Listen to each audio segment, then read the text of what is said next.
Hello there. Hello, everyone, and welcome back to Jedi Nights. This is episode 12. I'm your moderator, Christian Buckley, joined once again at night by Mike Connors. At night. At night. Episode 12, huh? Yeah, Yeah, we're getting there. we are. Pat Maroney, once again, is on assignment, will not be joining us today, but we got a beefy episode. Nice. We got a lot to discuss, lots of news. We can probably blitz through them, All right, whatever. or, Or take our time. yeah. You know what? I'm here to chill. It's at night, it's casual, you're unbuttoned right now. Yeah, you're at the Mos Eisley Cantina. You just got a piping glass of bone broth. You're about to hang out with Greedo, and yeah, we're just chilling. We are. So because of that, and because there is a lot of news to cover today, I figured we'd try a different game instead of Fire the Cannon, All right. our trademarked, award-winning opening segment. This week, we're going to play a game, which is basically a normal improv word association game that I heard on the MinMax podcast, former Game Informer people recommended. Basically, we start with a word, give a countdown. Okay. 3, 2, 1, 1, 2, 3, however you think. Both of us say a word at the same time that we think of that relates it to the beginning word. Mm-hmm. If we say different words, the next round, we have to say a word that bridges those words Until we come. until we say the same word. Gotcha. So, this being a Star Wars podcast, we're going to make it a Star Warsy thing, That put an extra twist on it. of course. I think we should start with Come on. the Millennium Falcon. All right. Gosh. 1, 2, 3. Busted. Jakku. Okay, so Jakku and busted are the two words. You said Buster? Busted. Oh, busted. Okay. Hey, Buster. Hey, Buster. Jakku and busted. Okay. Oh, God. So a word that bridges Jakku and busted. Ready? Okay. 1, 2, 3. AT-AT. AT-AT. Yeah, she lives in a busted AT-AT. All right. Okay. So now we have to bridge Ray and AT-AT. Yes. Okay. 1, 2, 3. Home. Portion. Excuse me. What did you Well, say? all right. So Portion, you said? portion. Okay. Yeah, portions. Portion and home. Okay. Okay. 1, 2, 3. Bread. Credits. We suck at this, Christian. We did a test run before. We got it done in 3 rounds. Yeah, no, I think this is still good though. Yeah. All right, what'd you say? I said bread You said bread. because the rising that's the portion, is it not? Yes, that is the portion. I said credits because you would need credits to buy portions. You need him to buy bread too. All right, yeah. Let's. Okay, so credits and bread. What the heck? Okay, yeah, credits and bread. 1, 2, 3. I Fellas. can't think of anything. Starch. Fellas and starch. Okay. 1, 2, 3. Yeast. All right, you know what? We're just. I can't think of anything. Mike, we have this. We have yeast. Yeast. Let's start with yeast. Okay. Yeast and credits. Yeast and let's rewind. Okay. When we were at a solid point, we were at credits and bread. Okay. We can do this. All right. 1, 2, 3. Market. Market. What do We you know? did it. We did it, guys. Oh, The thing is, the problem with that is that my brain doesn't work fast enough. okay, that's fair. So as you're counting down, I get into like Shock mode. shock mode, and Mhm. I can't think. We were so close. I know we were so close. Earlier we did Palpatine. Oh yeah, we got on the first try. Yeah, which is That's like saying Yoda and saying green. thinking that we could just do this again without trying. That was a little bit of hubris on our part. Yeah. I think. Well, I hope you enjoyed that. That was a nice little warm up. Yeah, that was good. Got the tongue untied for an hour or so of podcasting. You know. Starting off with news. I'm not sure if you saw this, We have a new Disney Plus Star Wars show on the way. I did see this. It is called Star Wars: Jedi Temple Challenge. The show is coming to Disney Plus in 2020. I have the information pulled from StarWars.com. The official source. The official source of all things Star Wars. Next to Anthony Carboni. Yeah, well, Anthony Carboni's on StarWars.com. Yes. Pulling from the report about what the show's about, Star Wars Jedi Temple Challenge will test young contestants' abilities in the core Jedi principles of strength, knowledge, and bravery as they face thrilling and fun obstacles in an attempt to achieve the rank of Jedi Knight. The show is hosted by, get this, Ahmed Best, legend. I love it. He's going to be playing a Jedi Master and mentor the contestants. Wow, wait, so Jar Jar Binks is a Jedi Master, huh? I guess so. That theory was correct. Yeah, Do you remember eat that? it, internet. Do you remember that theory? Well, I saw the theory that he was a Sith Lord. That's what I'm saying. But I mean, like, maybe he was a fallen Jedi. Or a risen Sith Lord. Yeah, who knows? But I guess he's hosting a kids show now. He's also going to be joined by an actor who was on Veep playing a droid.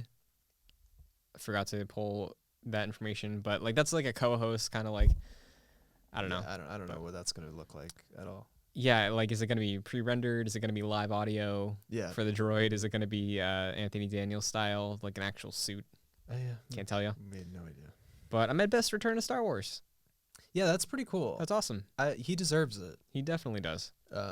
He got a lot of hate for being Jar Jar Binks. Unwarranted hate. Yeah. No one should ever get that amount of hate or any hate for playing a character in a fiction film. I mean, it really did a number on him. It did. There's a lot of like stories, and he's had a lot of like serious talks about his mental health and like everything that the fans put him through. Yeah, he considered suicide, right? Yeah, That's heavy, man. it is. But So I'm glad that he's getting another, chance to just yeah, do something else. I did not know he was on Twitter. Followed him. Second I yeah? saw it. Yeah, I had already followed him. That's cool. Because I did do a scroll. Normally when I like follow someone for the first time, I like scroll down a few to just get how active they are on Twitter.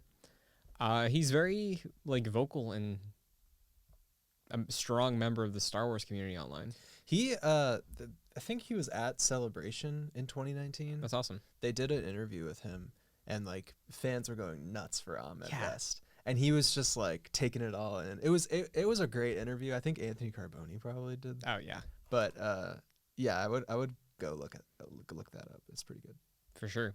Yeah, and it's cool because the article talking about the show references his history with performance,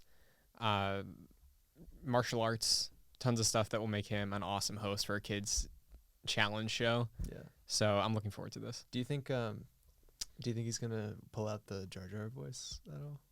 I think he's gonna be like hardcore in character the You think whole so? time. Yeah. Like, did you ever watch Legends of the Hidden Temple? No, but I watched Guts. I didn't watch Guts, but Hey guys, old school Nickelodeon right here. yeah. Do you remember the Pick guy? He had some game show right on Nickelodeon when we were like 8, I don't remember. 8 to 12. I don't remember. Okay, there was some guy that dressed up as a superhero and had his own game show, I think. Okay. I think Ahmed Best is going to obviously go beyond that level of professionalism, not just showing up in spandex and thinking that he's the bee's knees. This is honestly such a cool idea for a show. Yeah. I don't Scott know. Bromley is producing it, I believe. I don't know who that is. Producer of the Star Wars show. All right. But yeah, I mean, I don't. The thing is like, we haven't had like a children's like adventure game show like this in a while. Yeah, I think they tried to bring back some of those old Nickelodeon shows over the past like 5 years maybe, but Did they? eh. No, it's gonna be better. Yeah, obviously, because it's a Star Wars level production. Yeah. Keep that in mind. Yeah. You know? It's gonna be filmed in front of a live studio audience. I don't know. That'd be interesting. That would be cool. Yeah. We do have a sense of like the vibe though, because I was just gonna say if it's a live studio audience, is it going to be like the Geonosis Coliseum? But I remembered it will not be. There are 3 locations to test the Padawans' knowledge and connection to the Force: a Force planet, on board a Jedi Star Cruiser, and inside a Jedi temple. Okay. Cool. So I feel like the production value of the show, I'm at best as host. Good thing to look forward to. Yeah, it should be a cool show. Yeah. It's a good idea. Will you watch at least the pilot? Yeah, I'll watch at least the pilot. Me too. Honestly, I can't say that I'm gonna watch all of them. Yeah. But yeah, unless it's like cool, and I'm sure it will be. Yeah. What if it's canon?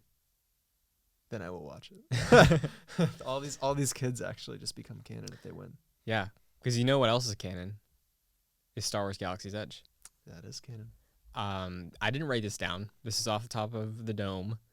But Galaxy's Edge, Rise of the Resistance is a ride that was in development for a while. It is now open. I'm hearing incredible things about it. People saying it is the best theme park ride they've ever gone on. Okay. I showed you earlier. I had a screenshot of a Rey hologram. So Disney made holograms work. I guess they did. Get out of the way, Michael Jackson. We got Rey as a hologram. I wonder how that looks in real life, though. Yeah, I'm curious. Because is it just like... I know you can play tricks with like very small streams of water and projecting an image on it. Yeah. I think Disney does that for their fireworks or something. I'm not sure, but yeah, it sounds right. Never been to Disney, so I don't know. Seriously? Nope, never. Not even Disneyland, the inferior of the two Disneys? Looking at you, California people. Never been to Disneyland or Universal. Wow. So we should take a trip. It's in my mind. I've been thinking about it. I would do it. I just need like The money? I need like $5,000 in like a sinking fund to just blow on lightsabers. But. Yeah, because this is more of a pulse check on Galaxy's Edge, because I know there's a lot of people that are being like, oh, it's a waste of money, it's struggling, but like every time I see people going there, they look like they're having a great time. There's a lot of people. Is it struggling really? I've never heard that. I mean, I've heard people on the internet like say that without any evidence. Just like how the toy sales were so horrible for The Last Jedi. It's like, it's their Star Wars toys. They're going to sell. Yeah. I don't believe that. Me either. For a second. Galaxy's Edge is a little pricey, I would say. But, like, you're getting that Lucasfilm quality, I guess, with everything. But, yeah, I would enjoy going there. I want to make a trip down there. Yeah. I think next year they're implementing... Because I think their original plan was, like, to expand it in staggered releases, I guess, for attractions. I think the next thing is a hotel that's like supposed to be like a cruise ship, but it's on land, but if you look out the windows it looks like you're in space. That's cool. Yeah, and it's like 2 days of you just living like RPing on that ship as being in space. Sign me up. And there's like people it sounds awesome. There's like people that can recruit you. Like there's, if you're at like a bar or something, some like first order guy come and be like, hey, you got potential, come with me. And like you have your own like plot as a guest on this ship, and then you spend a day docked in Galaxy's Edge, so you can go ride the Millennium Falcon ride, Resistance now. Jesus. Make a lightsaber. I mean, what does that cost? Like $1 million? I think you can. I think I was trying to do the math. I think you can like get a shared room with up to 4 or 6 people, and I think it's like 2,000 total. So if you split that a few ways, it's not so bad. Yeah. But then, like I said, you need an extra $5,000 for all the merchandise, baby.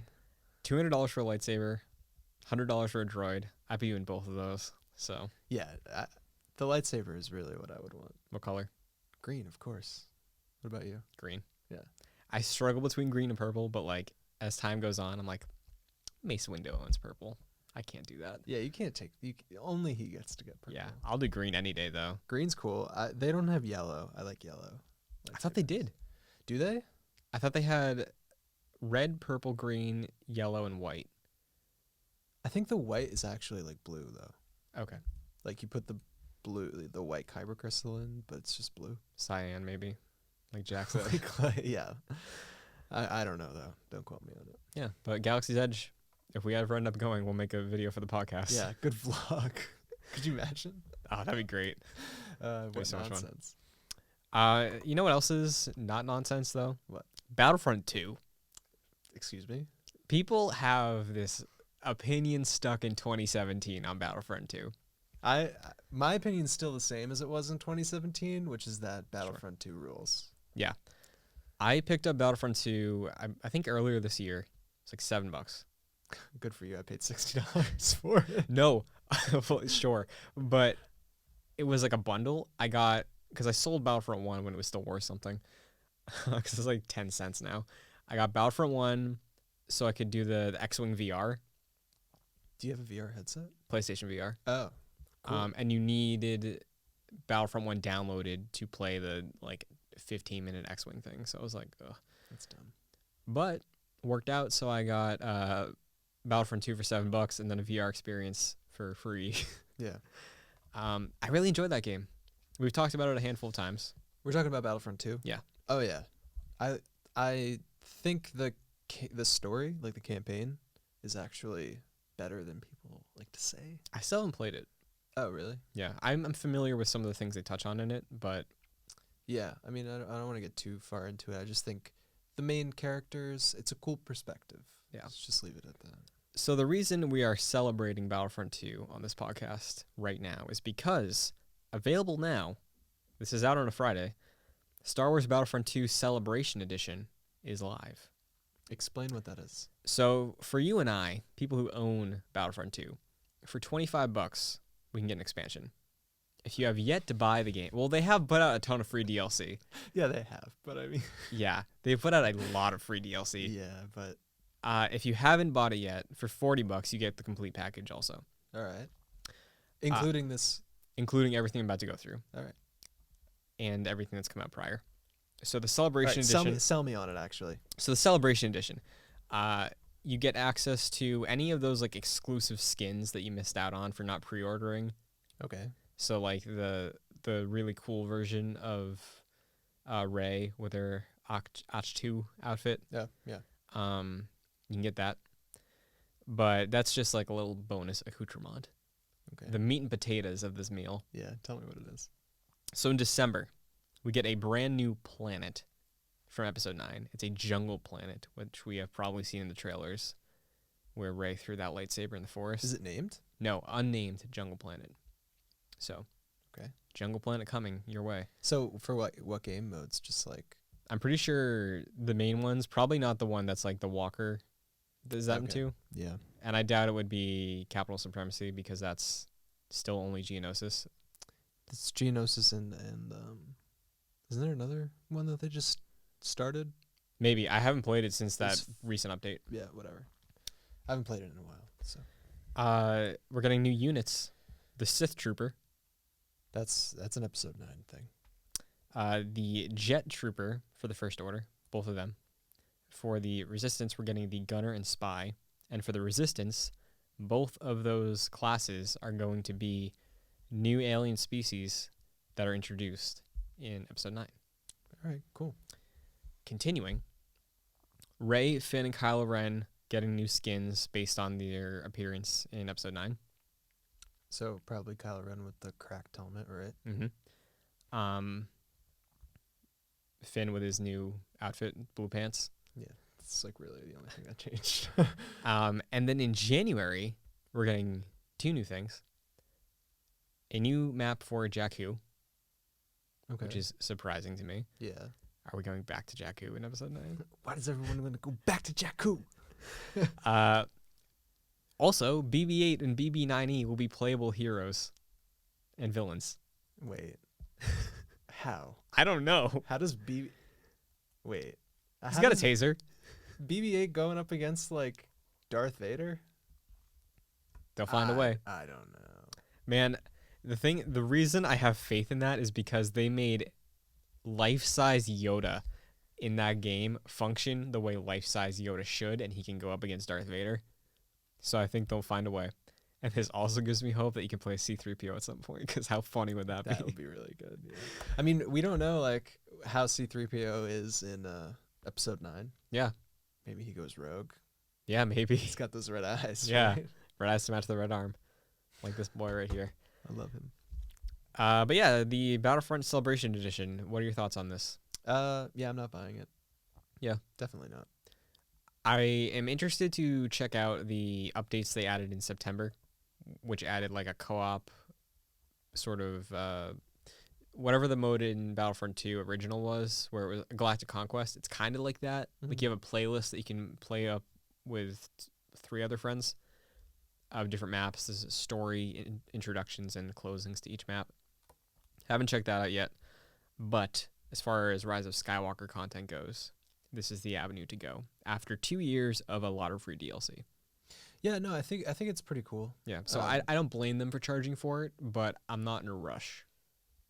Yeah, I mean, like, they got to make money somehow. Mm-hmm. And I know people like to bash on EA for, like, trying to get people to pay for everything. Mm-hmm. But, you know, this seems like a lot of content. Yeah. Probably took a lot of work. But they're certainly not getting my money. Yeah. If it goes on sale within the next, like, 6 months, if we get a celebration sale, maybe next April to May, whenever they hold it, maybe I'll get it. If it's $5, I'll buy it. Mark my words. Yeah, but that is the update on Battlefront 2. Okay. And I will say that I love Fallen Order, but Battlefront 2 is like polished, beautiful. Love that game. Do you like Battlefront 2 better than Fallen Order? No, I mean like visually, like it's very tight. Like visuals, sound effects, just the way everything functions. It's very smooth. It's beautiful. Yeah. So Battlefront 2, worth giving a second shot if you have ignored it since it came out. Definitely. Because I doubt we get 3 anytime soon. No, we definitely won't. You know what else we're getting soon? What? Mandalorian Season 2. Well, like in a year. Maybe. That's soon. There was an interview with Reel Blend, REEL, because like the film reel. I've heard of this before. They were interviewing Ryan Johnson for Knives Out, his recent film, getting rave reviews. I'm very excited to see that film. They asked him what his thoughts were on The Mandalorian and if he would want to direct an episode of The Mandalorian in the future. Johnson responded, "Hell yeah, man, if I had the time, I would get there in a heartbeat. I had a set visit for season 1 and it looked amazing. It looked like so much fun." So, Ryan Johnson? The original report I saw of this, I guess report is inaccurate because I saw somebody reference this, was that he was offered to direct an episode of season 2, which I got excited for, and that's the reason that we're talking about it right now. Yeah, but he wasn't, right? He was not offered. Yeah. But, hypothetically, Ryan Johnson's TV history, he directed 3 episodes of Breaking Bad, The Fly, 51, and Ozymandias. I really dislike the Fly episode of Breaking Bad. I like it for the same reasons I like Death Stranding. And those are? It's quiet, it's very personal, and it's fueled by emotion. I didn't really feel any emotional weight the first time that I watched it. Granted, I've only seen that episode like twice. Well, the emotional charge behind it is frustration. Yeah, I'm not into that. No, yeah, I know, and like that's not for everybody with their entertainment, you know. Yeah. And like I think it worked well with Breaking Bad to like really feel what Walt felt. So I enjoyed that episode. Ozymandias, though, one of the best. That is one of the best episodes. Yeah. Mm-hmm. In terms of this news, Ryan Johnson wanting to direct an episode of The Mandalorian. Yeah, what do you think? So in. Yeah. Like, let's go. Yeah, that'd be so good, right? Yeah, like I want to see his take on it. Yeah. We saw his take on, you know, the episodic movies. Let's do a TV show, man. Yeah, I doubt he has time working on that trilogy, but Definitely not. yeah, I'd love to see him direct an episode. He probably wouldn't have to write it because he's very busy. So like, because I think even for season 1, Favreau, along with Rick Famuyiwa and Dave Filoni, wrote like all the episodes together. I think so, yeah. And Favreau was leading the chart. Like Favreau pretty much wrote them all, and he had assistants. Yeah, I think like episode 5, like the next one, Dave Filoni wrote. Okay. He has like single writing credit. Oh, interesting. Yeah.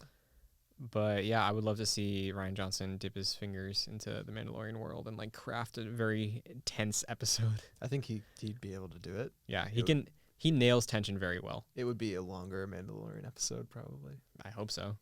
Yeah. But yeah, that's it for news this week. Lots of things happen in the Star Wars universe. There are, like we mentioned previously, I think we talked about this on our Mandalorian review maybe, TV spots for Rise of Skywalker out now. Yep. New info, new music. It's really beginning. We're in the end game. We are in the end game now. Check out Excelsior on podcast services.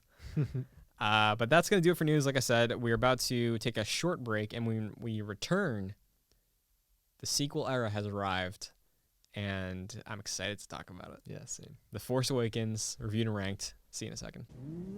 Laugh it up, fuzzball. Welcome back. We are now going to review, rank, discuss Star Wars Episode 7, The Force Awakens, one of the most hyped launches of or premieres of a film that I've been to. Oh yeah, for sure. There has been an awakening. There has.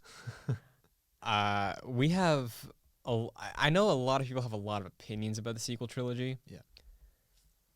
I have an attachment to the sequel trilogy, and specifically this movie, in a way that I haven't had with a ton of Star Wars movies, because I'm there for the hype lead up, you know? Yeah, the hype lead up was potent for this one. Yeah, for sure. and I know you have your story about Revenge of the Sith, getting that magazine cover, right? Getting real hyped for that.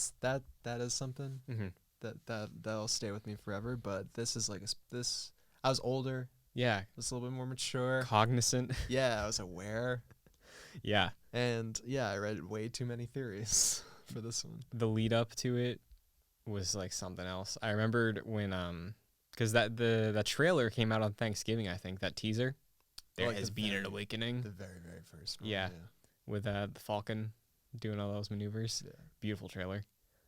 Yeah, Kylo Ren like Yeah, Lights I his forgot about that. That's the lightsaber. first time we learned about the hilt. That's yeah. People were like, "What?" yeah. Yeah. Man, Force Awakens is a special movie. Oh yeah. I really enjoy it. I love this movie. Me too. It's funny because like when I first watched it, like I like in the months after my first few viewings of it, like early 2016, Mm-hmm. I was like kind of lukewarm on this movie, but with time, boy, does it get good. My theater experience wasn't the best, and I was there night one. Explain why. Someone behind me. I went to a dine-in theater. There's an AMC. like an Alamo Draft House. No, man, they wish they were like an Alamo Draft House. Yeah. Someone ordered like chicken fingers towards the beginning or something, so I just heard like ketchup the entire night. And then to Someone, make like, it squirting ketchup. yeah, like every like 15 minutes, just gonna hear like a. That's awesome. But to make it worse, there was like an older Star Wars fan, I guess, with like, I don't know, his like 8-year-old kid or something, or like one of his buddies too, and the entire time I just heard like constant sighs, and I was like, oh man, shut up. Oh, so he was just like hating on the movie the entire time. I still loved it. How could you not? Yeah, because like honestly, the vibe was being brought down, but this movie was strong enough with everything else that it's a great movie. it really is such a good movie. Where to begin? I have a place to begin. All right. So watching this, I was hoping you did. watching this last night, I was really excited to watch it because I had not seen it for a very long time. Mm-hmm. The week before I moved in my freshman year of college, I watched it every night, going to sleep. Like multiple. I watched it like Monday through Friday, and like in my bed, popped it on. I was like, this movie's just comfort food. It really is. That's a good way to put it. Yeah, It like it's like quality comfort food though, It- like your mom makes, not like yeah. oh, I'm going to KFC to treat myself. You know? Yeah, no. There was love made. Yeah. There's sprinkling some love on this one. 100%. The thing that shocked me, our main cast looks so young in this movie. You I was blown away. You think so? Kylo Ren looks very young. Yeah. Rey even looks like I think your character is supposed to be like 19, Yeah. but she looks young. Finn even. Poe. Have you seen Oscar Isaac recently? Man, it's salt and pepper now. Does he? Looks good, but like he's aged. Yeah. I mean, Rey specifically seems like, to me at least, doesn't seem like she's really changed that much. Okay. Just like visually. Yeah. But yeah, I was really like shocked by that. Yeah. Specifically Kylo Ren. I think the scar might have aged him up a little bit, maybe. But even like as far as the production goes, I mean, you're angsty for so long, you start to it starts to wear on your physical appearance. Yeah. You know? gangly. The crawl. Luke Skywalker has disappeared. Oh, has vanished. Actually. Vanished. Thank you. Yeah. What a strong opening. Yeah, that's a good one. Yeah. I remember, like, I don't know. The thing about this movie is, like, J.J. Abrams is a master at not showing you anything about it. So, like, when I walked into this movie, I had no idea. You ever seen a Star Trek film he did? I've seen all the Star Trek films that he's. Yeah, because there's some influence. I noticed like some of the camera movements specifically, like slightly canted and then like tracking around on like a crane shot. Mm-hmm. It's like I saw Chris Pine running at the camera like this before. Yeah. But I think he makes it fit. Oh, he totally does. Yeah. But, like, I don't know, just from the experience of not knowing anything about this movie, and you get into the theater and 20 seconds in, it's like, Luke Skywalker has vanished? Yeah. Like, excuse me? Yeah, it's just there's a lot of really strong things with this film, and I think going off of the Luke thing first, I love the decision to have all of the weight, especially in hindsight, put on Harrison Ford's Han Solo. Yeah.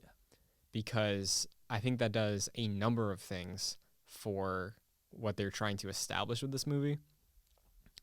To really solidify the dynamics and they do like lean on Han as far as like making it feel like Star Wars, you know, but like he's sort of an assist because like I remember leading up to the film, it was like, oh, when I learned the names of the characters specifically, like Finn and Rey, I was like, these are new things for Star Wars, and I was like, is it gonna feel like it? Like, how's it gonna be adjusting to that? But I think using Han as a way to like a gateway, great choice for that reason, and the fact that there's little to no Jedi plot in this movie does a lot because it sets up Kylo Ren as still an intimidating antagonist because there's like no way to gauge how good he actually is. Like Snoke references that his training's not done. He clearly is not mature enough to hold any power on any scale, even as much as Anakin did in Episode 3, I would say. Yeah, Kylo Ren in this movie, to me, he kind of seems a little one-dimensional, but I think he's supposed to. Like, he's supposed to just be like that like Vader, like kind of just like a bad guy, essentially. And it's only towards the end where we start to see those little like the fragility in his character. I was gonna say I definitely think there's a shift. There is a shift because like even within this film, because I think Kylo Ren is the most dynamic character so far we've seen in this new trilogy. I think it happens when he takes off his helmet. Yes, that's the moment for the first time. I also bolded and underlined Kylo Ren. Well, of course. I just said Kylo Ren, bold, underline, because, man, he's in my top 5 favorite Star Wars characters. Yeah, for sure. I think Ben Solo is one of the most interesting Star Wars characters. Yeah, and I think what you said about him initially showing up as one-dimensional stands. Yeah. And I think you can make an easy comparison to, like, water him down to being what they wish they got out of Hayden Christensen as Anakin. But I think that his performance as Ben Solo showing the struggle, one, way more believable, but two, the fact that like he's not trying to get power for some altruistic reason or something like Anakin thought he was. He's doing it as a fanboy, and I love that. Yeah, he really is. He's a dork. Yeah, he's like basically praying to his godfather's broken mask. I love that about him. Yeah. He's such an interesting Star Wars character, and I love that they open the movie with him. They don't go into it in this movie, but he's like he collects like artifacts and stuff like that. Like that's a really cool tidbit of his character. Yeah, he's just like a nerd. Yeah, he's a huge nerd. Yeah, and I love it. It's so cool. I wonder if he thinks he can like derive power from like these objects that he's. I bet he thinks he does. I'm sure he does. Yeah. But yeah, I think the decision to open with him and Poe also, because I think Poe is a strong Star Wars character. He does fit an archetype, but I do think that Poe is unique because you can draw comparisons, I would say, with Poe and Finn to the Han Solo role. But with Poe specifically, I've never cared about a rebel pilot fighter. No. Wedge. We talked about that before. I don't care about Wedge. Well, okay. What about Dak though? Yeah, who is he? Is he the one that died? Oh, he thought he could take on the whole Oh, empire right. himself. Hey, everybody. Yeah. Also, Finn as a stormtrooper. Yeah. You'd never think that you'd care about a stormtrooper. Yeah. And I like Finn a lot. Finn's rules, man. Yeah, Finn is great. Go ahead. I was gonna say that I watched this movie with my girlfriend Mhm. who has never seen this movie before, so it was her first time. Mhm. She said Poe Dameron was her favorite character. Yeah, Poe's great. He's really cool. She thought he was dead. Oh, yeah. Yeah, Supposed to be. yeah. But she was like, how did he come back? And I was like, that's a good question. I Yeah, really have he has a no line, idea. but like, yeah. No, he doesn't. Yeah, he does. He was like, my chute didn't work. I got kicked out a few miles back, and I couldn't find the wreckage. That's a cop out. Yeah, well, the thing is, like, I think halfway through production is when they decided, like, oh, let's not kill you. Yeah, right. Yeah. So if they had to relegate it to a line because they couldn't shoot scenes of Poe on Jakku, sure.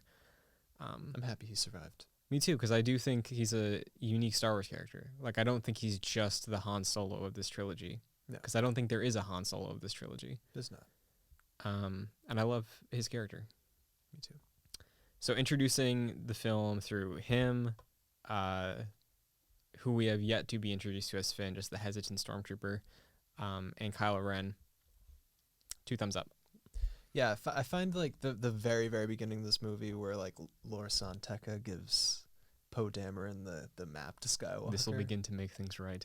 That's a great line. Yeah. That's so cool. That like gets you like into it. You're like, what is that? Yeah. Like- People have brought this up in the past, but works as a meta statement too, Explain. because we were coming off the prequel era, Ah, okay. you know? Yeah, I could see the double meaning there. Yeah. I also found this out. Jimmy Kimmel, I guess, leading up to production, asked J.J. Abrams what the first word of 7 was, and he said this. Yeah. And He did it again for episode 9. Colbert did. Ah, Colbert asked him, and I think it was at. I think it was at. Yeah. So we're getting an AT-AT. AT-AT's on the horizon. It's gonna start off like Hoth, I guess. Or we pick up right at the end of Last Jedi. That Those weren't AT-ATs, though. Right? well, No, I have a one-a-day Star Wars calendar, and then those things showed up once, and I was like, oh, so that's what they're called. Okay. What are they, like AT-ATs or something? I don't know. Whatever, it doesn't matter. They're AT-ATs. They're like big AT-ATs. And then as the film progresses, we get like there's so many like just strong moments. I remembered so much of this movie going through it, having not seen it for like 3 years. Mm-hmm. I like Rey's introduction a lot. Yep, I think she has one of the coolest themes, Yes. musical themes, in all of Star Wars. It is John Williams' favorite theme he's written for Star Wars. Yeah, that's right. I remember hearing that somewhere. But I think I told it to you on the show in the past. there you go, guys. As far as Rey goes, I know that you aren't the biggest fan of her as a character. Mm-hmm. Do you think that is present throughout this film, or do you think that's just a Last Jedi thing? It's just the Last Jedi thing. Okay. Because I noticed specifically that I have a statement written down here. I'd like to run it by you because I thoroughly believe this. Okay. I think Rey's a strong character. I think she struggles as much as Luke did in A New Hope. And I Okay. think that her struggle resonates more because I think the direction from J.J. Abrams working with Daisy Ridley compared to the direction of George Lucas working with Mark Hamill, I think that a lot of her lines are delivered in a like more believable way, because we did talk about how Star Wars is great, New Hope is great. You get like shades of the Lucas direction though, you know? Yeah, totally. So I do think that she runs into enough conflict, and specifically the conflict is more like internal, because you see her struggle constantly as far as what she's doing, her purpose, rejecting her destiny, the struggle of her past and her family. And I thought all of her like character development as far as all of that goes, I thought carried a lot of, not the movie, but like I really was invested. it really sets up a lot. Mm-hmm. You know, she struggles with her perception of like home Mm-hmm. and her perception of family, of which she really doesn't have any. Mm-hmm. And so it's kind of coming to terms with the fact that she has these powers and that she's meant for something greater. I think that can resonate with a lot of people. Yeah. Kind of recognizing your own ability Mm-hmm. and trying to do the best you can to Yeah. to meet that expectation of yourself. And go ahead. And you know, the problems that I have with Rey, and we'll get to them next week, are mostly because of The Last Jedi. Okay. Luke in A New Hope, it never really fails. Mm-hmm. Like he kind of just kills it the entire movie, like blows up the Death Yeah, Star. Like let's not understate how incredible it was that worked for having like maybe an hour's worth of instruction from an old man. Yeah, well, I mean, he used to bullseye womp rats in his T-16 back at home, but I mean, Ray's worked on starships her entire life. that's yeah. I'm not. I know. I'm arguing with you. I'm not arguing. That's for next week. That is for next week. But you know, people who make the argument that like, oh, you know, The Force Awakens, Rey's way too powerful, right? Just look at A New Hope. Yeah. Like Luke is just He insanely. blew up the Death Star. He blew up the Death Star using the Force. He didn't even really know he had the Force. like so. Yeah. I mean, Rey beats Kylo Ren 1-1. Yeah, and I think Like- that is less impressive than blowing up the Death Star. I think it's a little bit more. I mean, I don't know. well- I can't do either of them. Yeah. But you know, I think specifically with that, we can jump to that. really jump to the end here. Yeah, we can hold off on it. No, go for it. I think with Rey specifically, like when the switch gets flipped, once Kylo gets in her head, Mm-hmm. I took that kind of as her, I guess the picking up the lightsaber was the awakening with her force power, which let's hold off on the Kylo Ren discussion because there was something I wanted to talk about with that scene. Are you talking about the? Picking up the lightsaber. Yeah. Force echo, perhaps like one Cal Kestis. Yeah, I don't know because like the vision that she had when she picked up the lightsaber was very much tailored to her. Right, but was it though? Because I feel like it was when we first show up, like when she gets transported into that other dimension or whatever. Was that not the hall in Bespin? That is the hall in Bespin. Right, and that's when the lightsaber got lost. Mm-hmm. The next thing we see is Luke and R2, right, at the burning of the Jedi Temple that Ren sieged, I believe. Yeah. And then what seems to be the aftermath of it, of Kylo and the Knights of Ren standing over this mass slaughter of Jedi. So I took that like it's more recent history of the object, not really touching on the prequels at all. Okay. But I took it more as kind of like the Force Echo thing we saw in Jedi Fallen Order, where she picks it up, she sees an abridged version of the recent history of this object. It's an interesting way to do some exposition. Yeah. Let's just say that. Yeah. So yeah, I can see where you're coming from in terms that like the reason why I say that it's tailored to her is because she also does have that vision of Unkar holding her back as she's screaming and the spaceship is leaving Jakku. Right.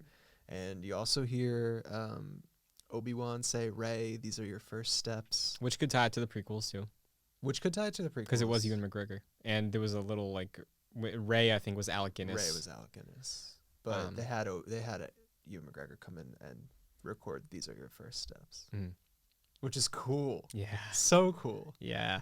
I heard once, I believe this is correct, James Arnold Taylor, who voices Obi-Wan in Clone Wars and Rebels, I think they had him come in because they weren't sure if they could get Ewan to come in. And I think he recorded it, and then they're like, "Oh, we got Ewan, but thanks." I mean, what can you say? Really? Yeah. Like, I think he does a good Obi-Wan, though. yeah, he definitely does. But I mean, if you Nowhere have near. if you have Ewan McGregor, Yeah. you're gonna use that, obviously. That scene following the lightsaber also with Maz talking to Rey about her destiny and her family. Love that. Yeah, I I think Maz Kanata in this movie is a really cool character. Me too. And I think that scene specifically, great acting from Daisy Ridley working with I think Lupita Nyong'o is on set, Yeah, I think she's got all the motion cap like on her knees or on. something with the face recognition, but Yeah. just great acting between an actor and a CGI character. One of the more emotionally resonant parts of the movie for me. Yeah, I really enjoyed the, I guess, beginnings of Rey as a Jedi. Yeah, I like how Rey, after she has that vision, she just rejects it all. Mm-hmm. And I think that's a good moment for her. Me too.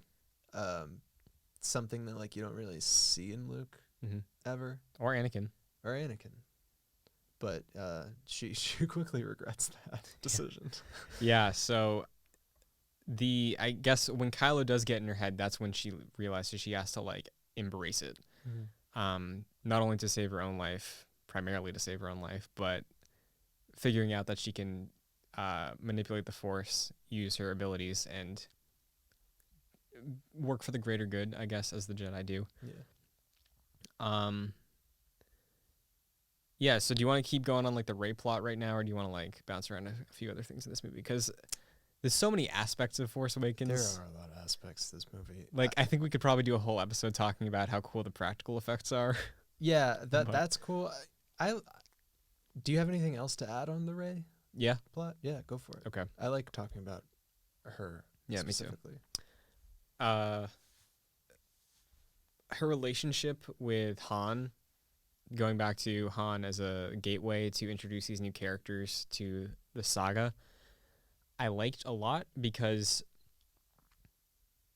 like I mentioned before, she does have this history on Jakku, working with ships, scrapping, figuring out how things work. She's flown the Millennium Falcon before in canon. Oh, really? I'm pretty sure. Yeah, That's cool. I didn't know that. that's how she knew where the gunner position was. Smart. Nice. Yeah. And I mean, like, I assumed, regardless, without knowing that information, that being around ships on Jakku for so long, you're going to figure out how things work. Yeah. Especially if it's for like 15 years of your life. She even says that she's flown ships in atmosphere, but she's never left a planet. Gotcha. She says that in the movie at some point. Yeah, so I think that aspect of her background and then having Han recognize that is cool. Some of those scenes are a little campy, though. You want to talk camp? I bypassed the compressor. I liked Han Solo's reaction, though. Yeah, move ball. Yeah. Or no, not really. I just like that. I just think that is the best line in all of this Yeah. movie. Is when Yeah. he's walking out of the cockpit and BB-8's there and he says, "Move, ball." Yeah. Yeah, Han in this movie is great. Yeah. He's so good. The Rathtar scene, I love it. really? Yeah. That's one of the things I don't really love about the movie. Balatik in the Conja Club? Well, Balatik's actually the leader of the Guavian Death Gang. Right, but Conja Club is the thing that stands out from that scene for me. Conja Club is in that scene. Tell that to Conja Club. Yeah, the Yeah. Conja Club's in that scene, Right. headed by Tasu Leech. But Balatik is one of my favorite tertiary characters in all of Star Wars. He's got a good Um, accent. Yeah, I have a Balatik action figure Nice. on my mantle that's shaking hands with Jar Jar Binks. You have to send a picture of that. I will send you a picture Okay. of that. Yeah, I like that scene as far as getting it like a nice Han Solo moment. Like he's still got it, but does he? Did he ever? Yeah, that's the question. I like that scene a lot, but as far as like CG monster just getting thrown in, they're okay. Like, I think it does a good thing for sort of reintroducing Han, giving Rey and Finn more to do, and showing Rey be adaptable in this situation where Finn is in danger. Mm-hmm. All of that good about this scene. I just don't like the monster design. You don't like really? They don't like get a good look at him, you know, which normally I'm okay with, but if it's a CG blob that's only on screen or only present in the story for like 30 seconds, it's like, why didn't you just like do anything else with it? Yeah, that's true. Also, it takes Finn for like a ride, but it eats everyone else Yeah. immediately. Yeah. That's called plot armor, ladies and gentlemen. Yeah. I love though when Ray shuts the door, and then he's like recovering. She runs up to him, and he's like, "Oh, the door! It just..." And she's like, "Oh, that was lucky," but like she's the one who did it. Yeah. I liked that line. Well, with the Force, there is such a thing as luck. There you go. Boom. What do you think about Han, though, as far as the rest of his arc goes in this movie? This is certainly Han's movie. Yeah. And I think it was obviously done on purpose.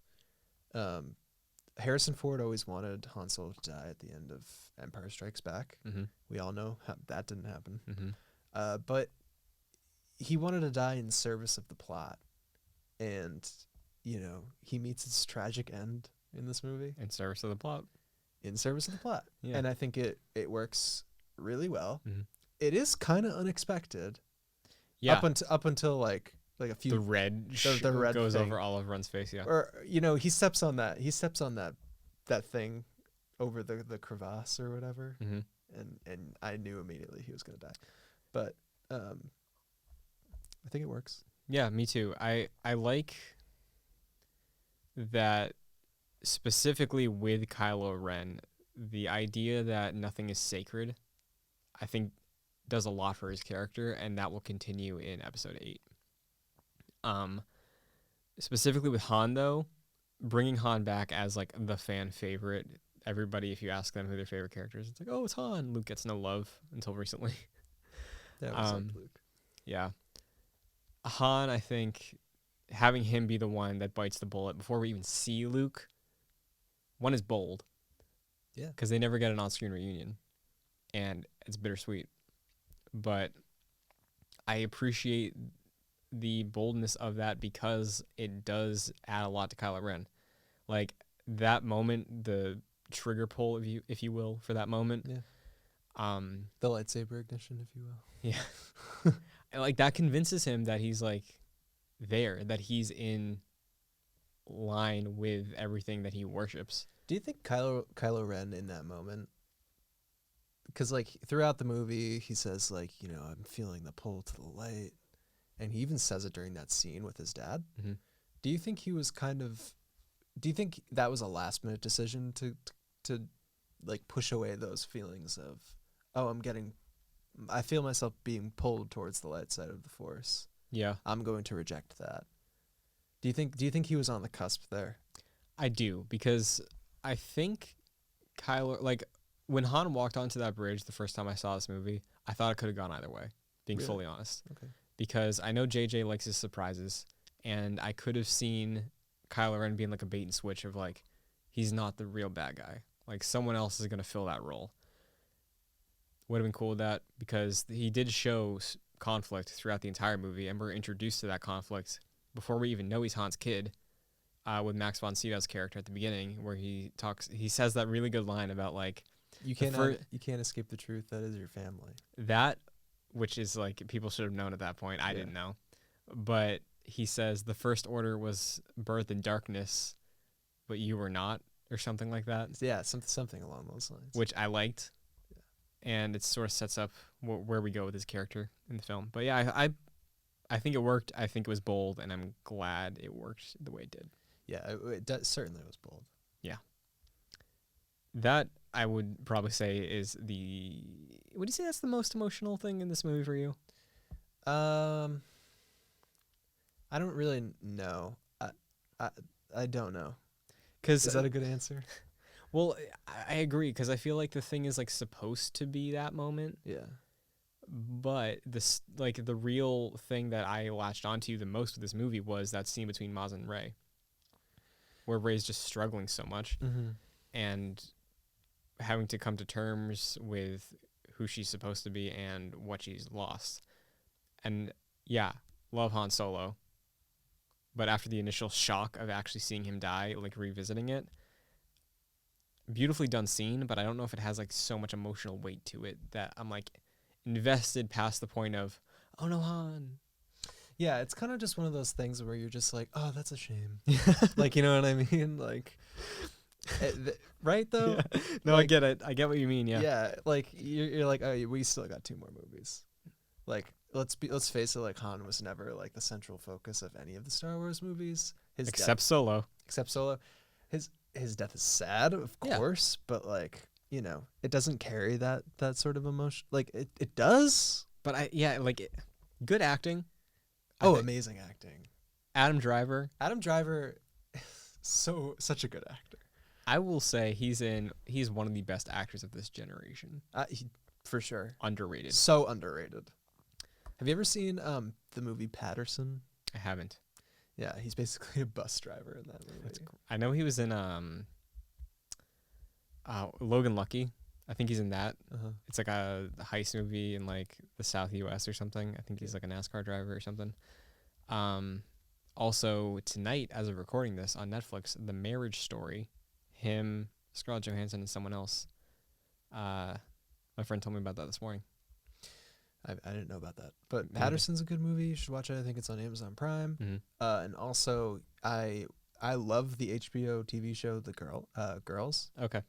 I'm not familiar. Lena Dunham's show. I don't really like Lena Dunham. Okay, I'm glad you added that. Yeah, I think she created a very good show. And Adam Driver in that show, he's one of the central characters. Mm-hmm. So good. Yeah. That's like probably why I watched that show. Yeah, I like watching him in anything I've seen him in. Yeah. And I think on top of why I already like Kylo Ren, the fact that Adam Driver plays Kylo Ren just elevates him even more. Yeah, he does he brings this like really mysterious sort of aura to the character that I don't think anybody else would be able to. Yeah, and it's layered still because like that's the aura you get from him in almost all of his scenes, but underneath he's just this kid essentially. Yeah. Also, how old is he supposed to be in this movie? I don't know. I feel like I don't know. Like Doesn't matter. mid-20s probably. Yeah, probably. Probably like mid-20s. So like 27. Yeah, I think it takes place 30 years after Return of the Jedi. Mm-hmm. Figure like Han and Leia had him like 5 years after that. Okay. He's 25. All right. That's Ray's 19. That's my thought. 7-year gap. I think Ray's 19. 6 or 7 year gap. Yeah, it's still a good enough gap for Raylo to happen. We'll get there. Supreme Leader Snoke. Want to talk about another thing I don't like about this movie? What is his Supreme Leader Snoke? Yeah. Why? He's very inconsequential.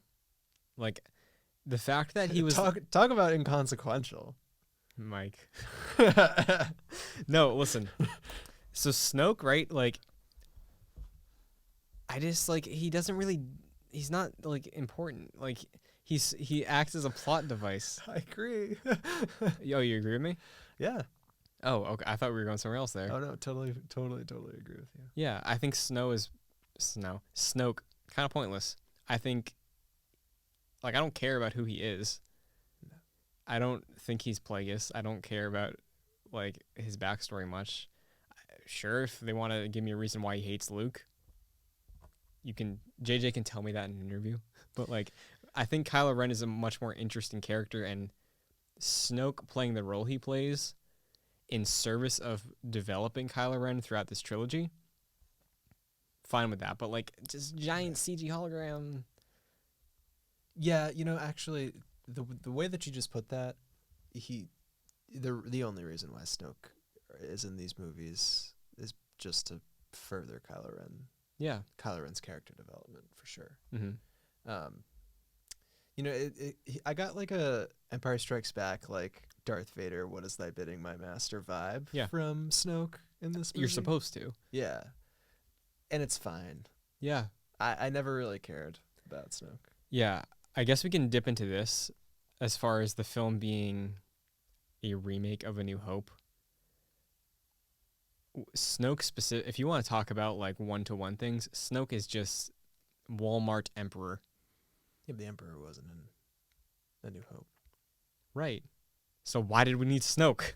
Yeah, no, we don't. Yeah. Yeah. I mean, I guess we do, but we You don't. can reference him. The Emperor got referenced in the first film. That's true. So like, yeah, but like, I feel like that's as good as he was worth, Yeah. Do you think this is too much of a carbon copy of A New Hope? No. Why? Specifically, like obviously, I forgot to write this down. It rhymes has never been more true. I think it rhymes. I don't think it's like a carbon copy or anything close to it. Yeah, I mean, certainly not exactly the same. Yeah, because like there's similar structural things. I think the story is balanced across way more characters, which I think inherently makes it a very different film. The attachments you have, I think, are like relevant to bring up, because going into episode 4, even with the hindsight of the prequels, like Luke is the driving force. Sure, Obi-Wan is a returning character, but like Alec Guinness Obi-Wan is significantly different than where we pick up with episode 3 Obi-Wan. Mm-hmm. So picking up with Han Solo as the wise old man, like, sure, if you want to like make it that black and white, it's very similar to A New Hope, but I think they work like very well with what they're given as far as a structure goes and make it its own thing. Yeah. The only thing that I would push back on with that is Starkiller Base. Yeah. That whole thing is a little too on the nose for me. You know, In terms of like rhyming. yeah, Rhyming, I'm doing air quotes with the Death Star. I totally see that point. Yeah. And the reason I think it's all right is because that moment when when he's like, it's like the Death Star. Oh, yeah. And then it's not even that they bring it up, because that doesn't make it okay. What makes it okay for me is when they show the Death Star and then they're like, this is the Death Star. And then they do like a giant, like, this is Starkiller Base. Cinema. Yeah. Literally chef's kiss. That I love that. That's so good. Yeah. Because the thing is, they knew. They had to have known. Yeah, which is why they did that. Yeah. Yeah. And I appreciate that a lot. And that makes me be like, all right, the third act is fun. Yeah. I think it's still fun, don't get me wrong. Yeah. Like and there is enough about it that's different. Yeah. For it to be okay. Yeah. I think Death Star 2 was dumb also. But like, I think Starkiller Base is dumb, but fun dumb. You know, like it's in service of the ride we go on. I think Death Star 2 is a little cooler than. It's half built. Yeah, it's not supposed to work, right? Yeah. It does. Anyways. Anything else about the third act specifically, though? There is the lightsaber fight, which we will get to. But aside from that, is there anything with the Resistance plot? Any other hanging threads for Han and Leia? Han and Leia, that's fine. Yeah. I didn't really care about that. Did you recognize 3PO? I did not recognize 3PO. Do you think it was because of the red arm? Yeah, there's something up with his. It looked different. I don't Yeah. know. One thing we didn't talk about that I kind of want to talk about, the Battle of Takodana. Oh, yeah. On like Maz's castle. Mhm. I think that is like my favorite part of this movie, just because it's just pure bliss, baby. I really like the way they show the dogfight from the ground level.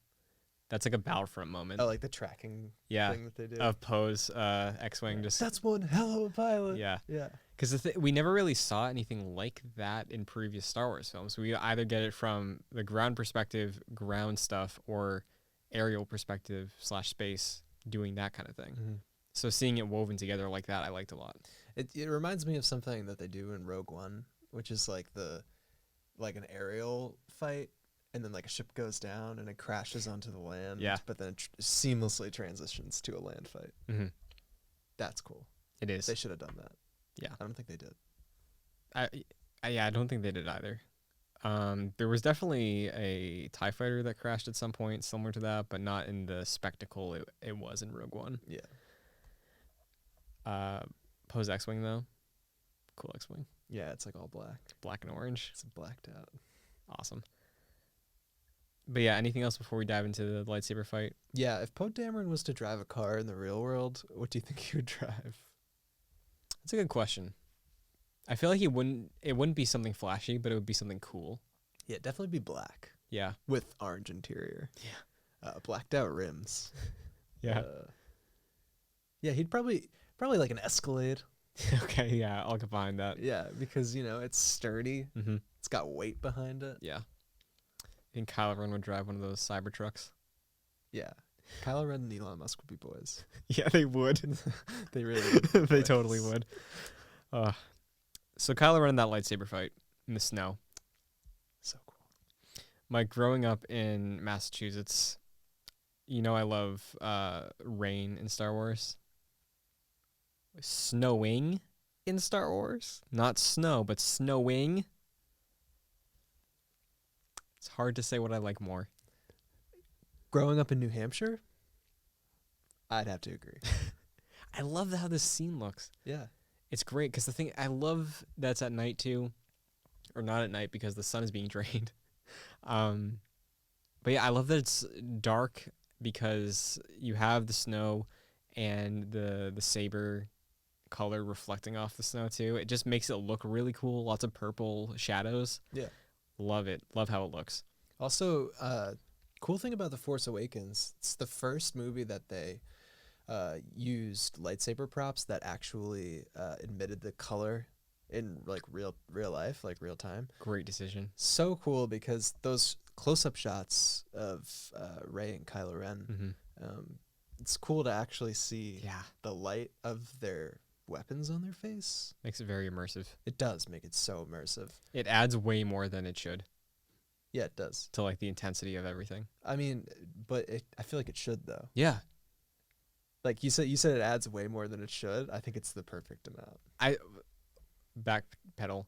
It adds way more than you expect it should. Yeah, right. Okay. Because, like, if we travel back in time to Return of the Jedi and Vader and Luke are fighting and we give them light up sticks, in your head, it's like, what's that going to add? But, like, seeing it in practice in here, yes, I agree with you. It adds so much. Yeah, I'd love to see, like, an angry, like, pissed off Luke with, like green. Green. Oh, that'd be so cool. Yeah.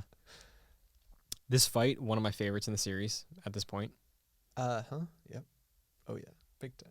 You notice that they reused a set piece? Where? So there's a part, I don't know if this is true, but it really looks like it. In the snow battle, or the snow lightsaber fight, Kylo Ren is like following Rey, but they go through like this weird little thing. Oh, yeah. That's on Takodana too. That exact scene happens. I don't know if that was on purpose or like they got lazy. They left it in there, so was purposeful. That's true. One of my professors said that once. They were like, everything's on purpose because they chose to leave it in there. I mean, that's fair though. Yeah. I also think what do you think about the lightsaber combat? I like it a lot. Yeah. Because I think what they were going for was a balance between the originals and the prequels. Yeah. I think they nailed that. This is, in my head, what I would expect a lightsaber fight to function like, as far as the pace of it and everything. I love my Shakespearean lightsaber fights, don't get me wrong. Yeah. But, like, this has a visceral quality to it that I appreciate. I guess, like, let me ask you this. Growing up, did you have the expectation that, like, a lightsaber could go through something with zero resistance? Yes. We were wrong. We were very wrong. And I feel like this isn't the movie that showed us we were wrong, but it is the one that most clearly shows us we were wrong. This movie feels as though like what they're holding in their hands is an actual like sword. Yes. Yeah. Like a real sword. Yeah, you nailed it. Kylo Ren, like his lightsaber, it feels and he wields it like it's a broadsword. Yeah. And it looks heavy, like the way that he whacks at people. It's cool. I think it's what you would I don't know if it's what you would expect a lightsaber to feel like because it is light, and light doesn't weigh anything. Well, we talked about this when we talked about Fallen Order also. Right. Like, Yeah. I expect a heft to it.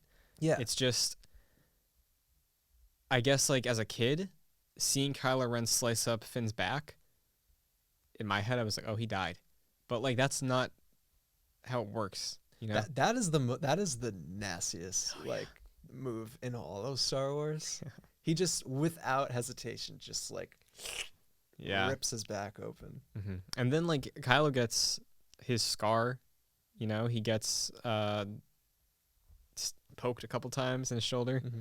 You know, and I like the idea of that as a lightsaber because I think it adds more stakes to the fight, because depending on how long they want to make a fight go for, I feel like being able to get slowly worn down over time makes it much more tense than just like first one to hit you basically wins Yeah. that we've seen in the past. I mean, it's kind of like what you would expect a real fight to be like, right? Yeah. And I think that it fits in with like where we've been and where we are as far as getting an idea of the physics of this world, I guess. Yeah.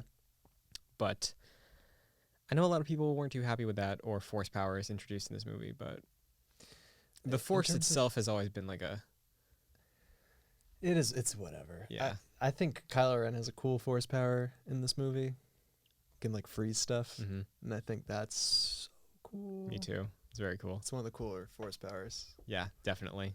That frozen blaster bolt. Yeah. Confirmed, not just relegated to dark side users. Cal Kestis uses it, so that's cool. He does. It's good to know that if I were a Jedi, He could freeze time. that would be something I could do. Yeah. Yeah. Very cool.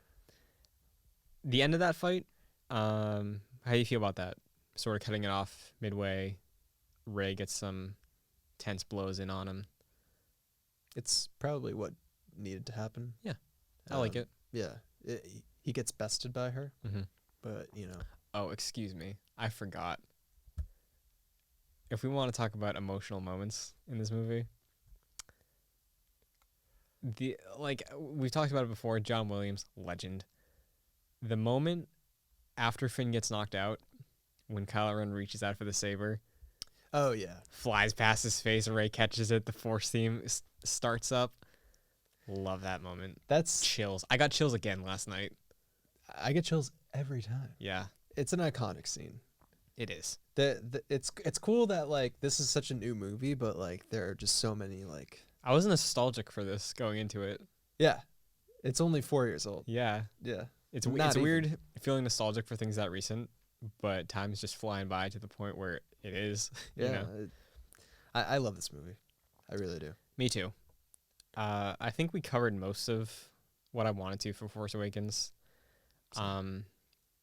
As far as we covered the New Hope comparisons.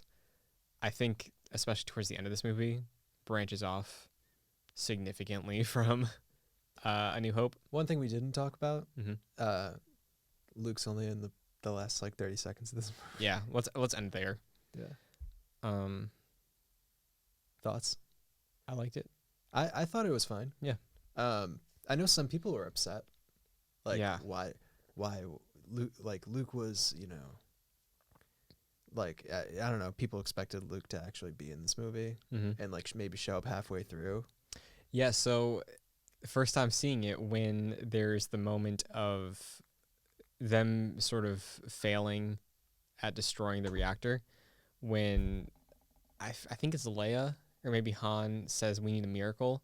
I was like, is Luke Skywalker about to walk out here with a lightsaber and destroy the First Order single-handedly? No. With his laser sword? Yeah. No, but I like that they saved him because of what I was saying earlier as far as like making Kylo Ren feel like a threat, making Rey established as the next generation. I think it works. Yeah, he doesn't even say a word. He doesn't need to. It's great. One of the other things that stands out to me in this movie is something that I don't know if I love. That moment at the end, it's like so powerful. The music is swelling. The Jedi steps. Oh, I think I know what you're about to say. Helicopter shot. And then I hate that so much. It took me out the first time Me I too. watched this movie. I was like, that doesn't even look good. Yeah, that camera they used. What camera did they use? It's like an iPhone 7. J.J. Abrams just like, take me up in the helicopter. I'll get it use my myself. iPhone 8. Yeah, like it doesn't damage the scene, but like, No. The movie has a good look to it. I wouldn't say it's like a beautiful film, as far like visually. It's fine. Yeah. That shot's the worst. In the It's movie. bad. It's so bad. All right, well, are you ready to rank this thing? I am ready to rank this thing. All right. Grabbing my phone. Okay. Force Awakens contested by many, beloved by people our age, I would say. And children. Children, yeah, sure. Would you like to go first? Do you have yours pulled up? Yeah. Cool. So I'll start from the bottom. This is from my least favorite to my most favorite.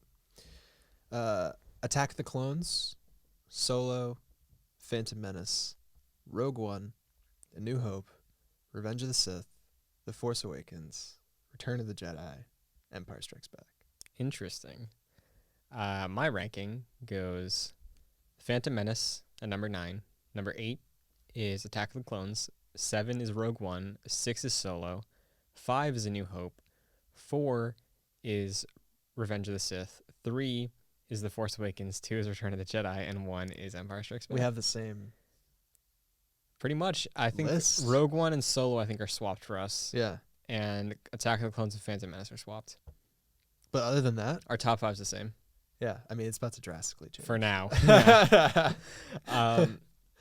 It's weird, too, because, like, putting the remake of A New Hope over A New Hope, you feel Yeah. weird about that? No, because I don't know. So people hold A New Hope in such high regard because they grew up with it.